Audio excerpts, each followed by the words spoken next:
This is Kathy from Gadgets Top 321, and in today's video I'm going to be taking a look at DeAtramentis Aubergine. I'll do a writing sample on 52 GSM Tomoe River paper using a variety of pens and nib sizes ranging from a Pilot Extra Fine to a 1.5 stub nib. I'll take a look at some writing samples I did earlier on other types of paper. I'll compare DeAtramentis Aubergine to similar inks from my collection. And finally, I'll take a look at the results of my water resistance test. The writing sample that I did in the front of my Hobonichi in the month section, writing in the little grids was not very pleasant because the ink was so wet. Compared to other inks that I've tried, this was the most difficult to write small using the glass dip nib. DeAtramentis Aubergine feels like a pretty wet ink.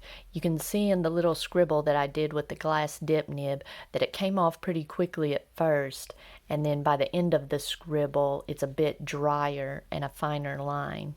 After a bit of the ink came off the nib, it was very pleasant to write with, a very nice line.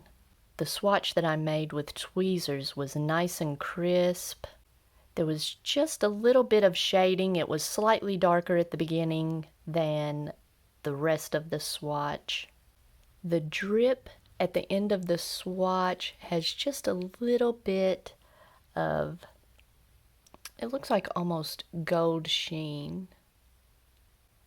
I'm going to begin with my new Pilot Kikuno. It has an extra fine stainless steel nib.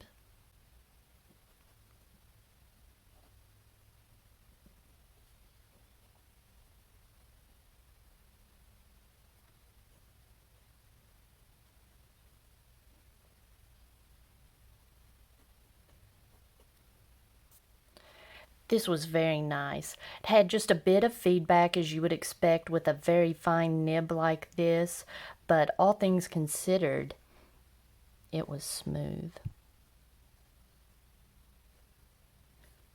And this ink is nice and dark, but you can still tell it's purple. It's a nice dusky purple. The legibility is just really nice with this one.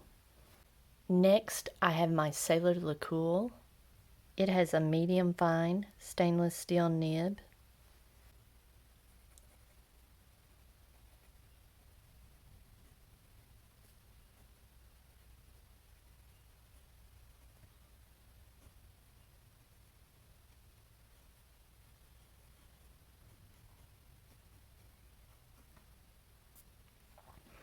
There was a little bit of skipping here, and I think part of the problem is my nib, the nib on this pen is, I don't know, it feels like it's almost slightly misshapen. I've looked at it with a loupe.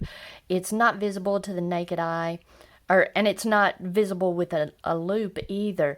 Variations in the shape of a nib are just the tiniest variation can make a difference in how the nib writes and feels. And I had a little bit of trouble getting this one to write for the first time, and I think it has something to do with the asymmetry maybe of this nib, but there is a little bit of feedback, but I haven't experienced any unpleasantness with this nib and the other writing samples that I've done. I am going to say that there is some feedback, but it's okay.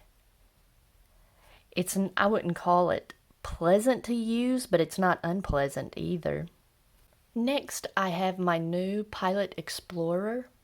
It has a medium stainless steel nib.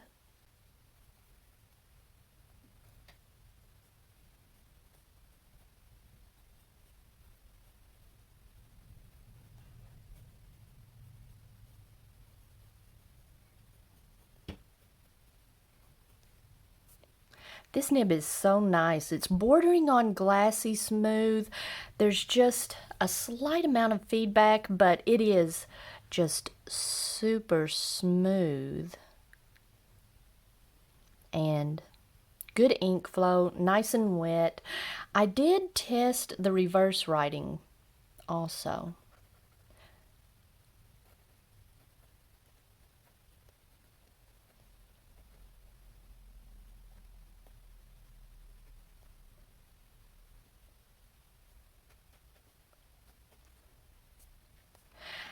And it was scratchy at first. The reverse writing when I first got it was scratchy in all directions.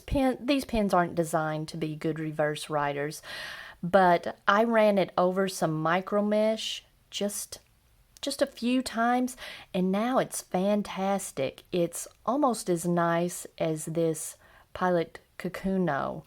It's just a bit drier, but I love having the variability, or what's the word I'm looking for?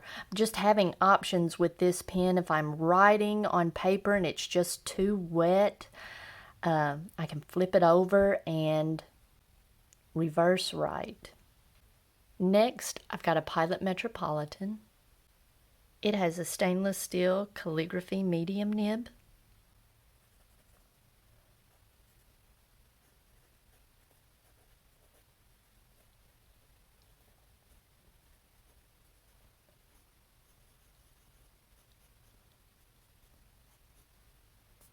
This is just silky smooth. I was excited about trying this ink with this pen. A lot of times the more saturated inks just feel really nice in this calligraphy nib, and this one was nice. Next, I've got a Kaweco Lilliput. It has a double broad stainless steel nib.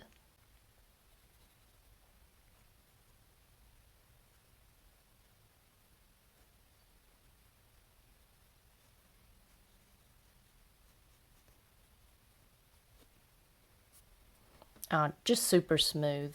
And I want to go ahead and show some reverse writing with this nib.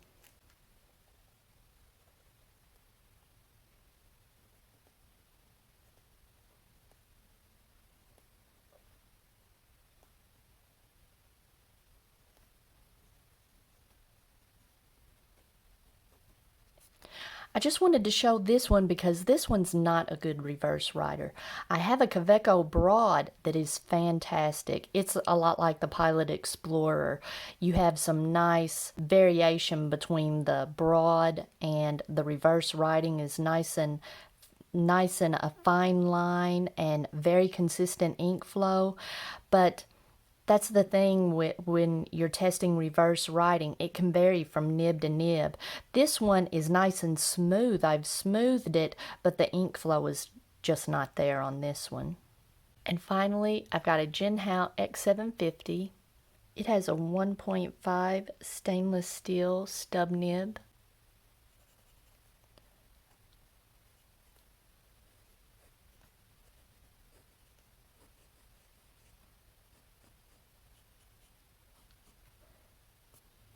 This is one of those inks that just feels very luxurious.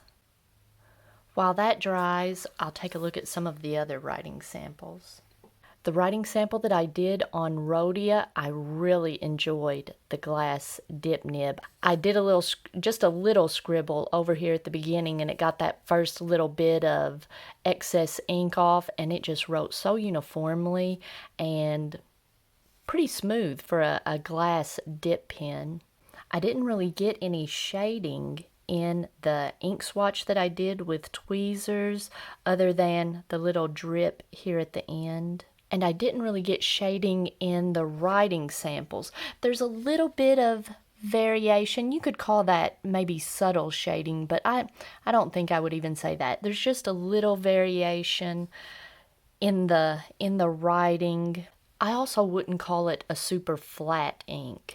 It's just a really nice ink, and you can see that in my writing samples. They were all enjoyable, even the ones that I had a little bit of feedback.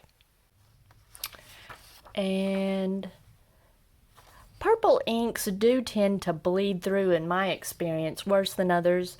But on the Rhodia, the only bleeding that I had was the little drip at the end of the swatch. Even the very heavy, well, there were a few little dots on the heavy bit of the dip pen.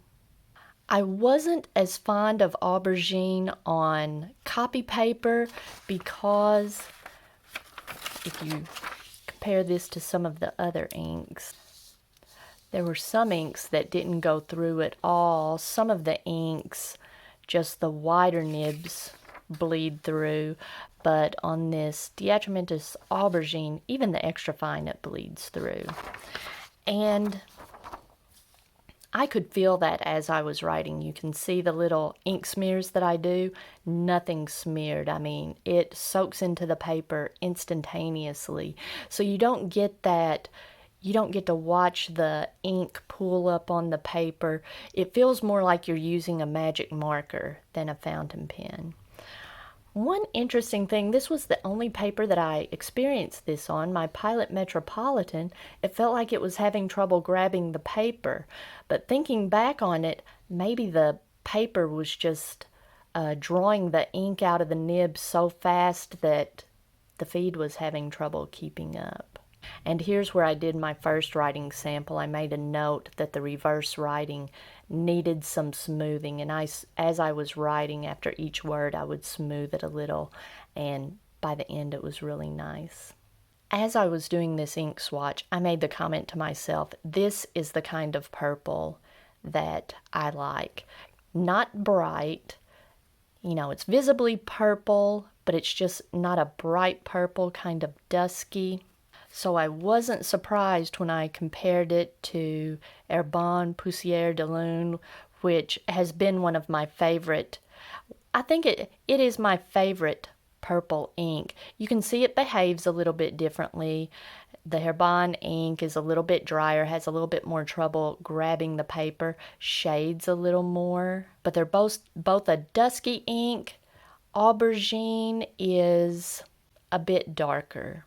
Ferris Wheel Press Grape Ice Pop is another one of my favorite purple inks.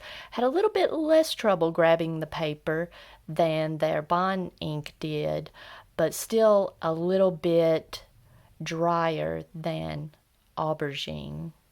And it shades a bit more.